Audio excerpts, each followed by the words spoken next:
Hello guys, and welcome to our beef burger making. We are making about 4 quarter-pounder beef burgers.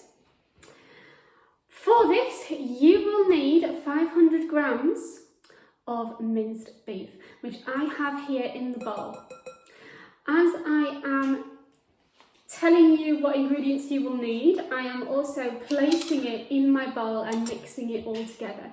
Now, I like to use onion granules rather than fresh onions.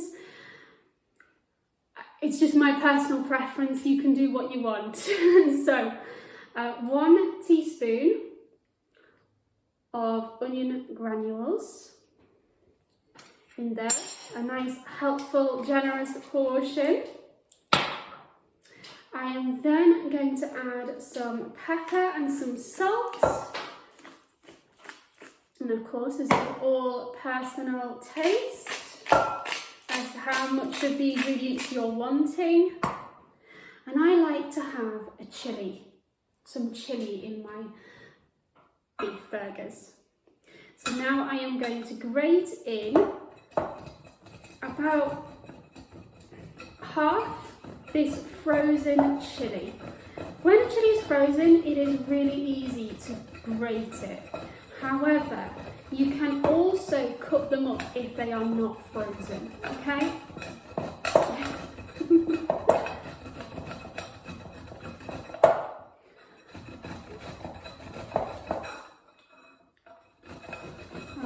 Do a little bit more, do it nice and quickly, get it all in. And then we'll be adding our breadcrumbs. I think that's about enough. I don't want it too spicy. And I've forgotten how much breadcrumbs we need for 500 grams of... How much was the breadcrumbs? Just a small bowl. Just a small bowl full of breadcrumbs. Now the thing about breadcrumbs is that you can quite easily make them at home as well. All you need to do is to take some bread out, ordinary bread, you know, like ordinary Hovis bread or any other bread. You need to let it dry on the side for a while. And then all you do is you put it in the food processor and mix it all up, process them. And there you are, some nice yummy breadcrumbs which you can put in your beef burgers. We then put our homemade breadcrumbs into the freezer because that makes it last for longer. Right, so there we go. All of the ingredients are there apart from 1 egg. You will need 1 egg for this recipe. It just helps it to stick together so that when you get your quarter-pounder cutter and push it all together and pop them all out, it works fabulously well. So there's my egg in there. I am now mixing it all up with every piece of ingredients. There we go. Making sure to get the bottom to the top on all occasions to ensure I get a really nice sticky, gooey mix that sticks to itself.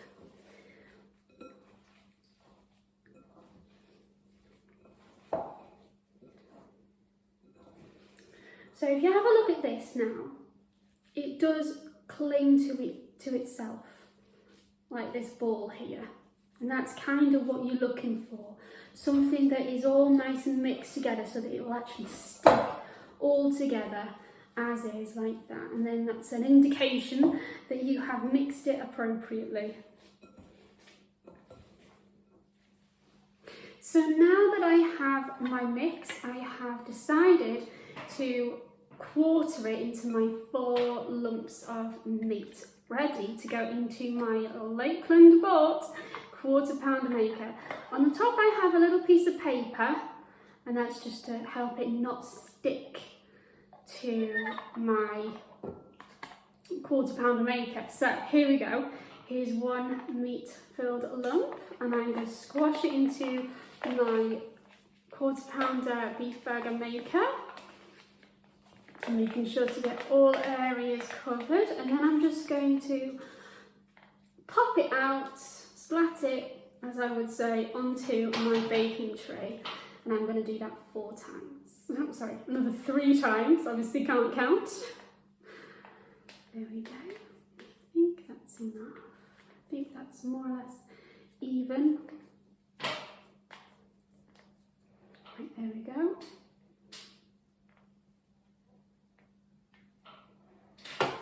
There we go. And then push down and pull up. There we go. Now I'm going to do the second one, okay?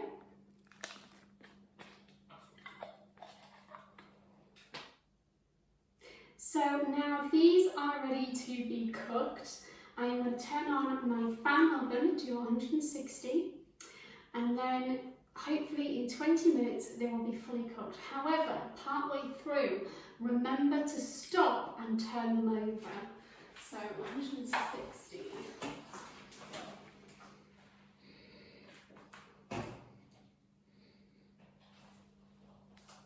So now I'm preparing my accompaniments for my beef burgers. We are going to have our beef burgers with beef tomato, some cornichons, also known as gherkins, they're very small ones,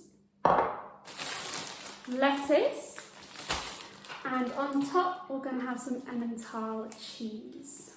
So now I'm going to start cutting this up. I'm going to first pull out the end piece, which I always find the hardest.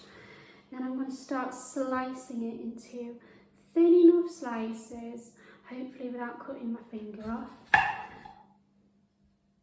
There we go.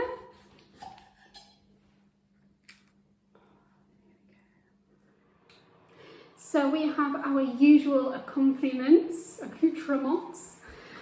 beef tomatoes, we have our gherkins, we have our Emmental cheese to put on top whilst they're under the grill, to grill it into our beef.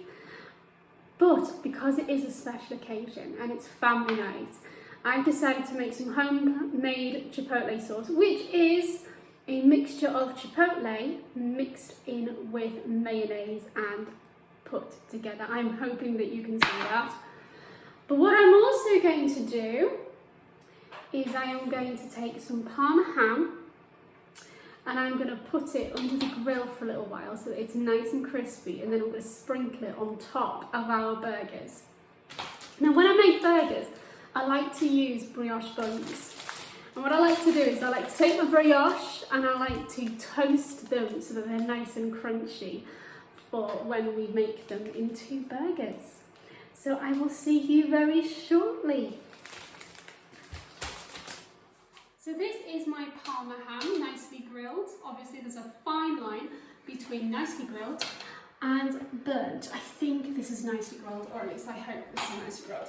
Now, embarrassing moment for you guys, I forgot the most important ingredient to a burger, which is obviously lettuce. So here is our lettuce that we have pulled apart, washed and left to dry, okay?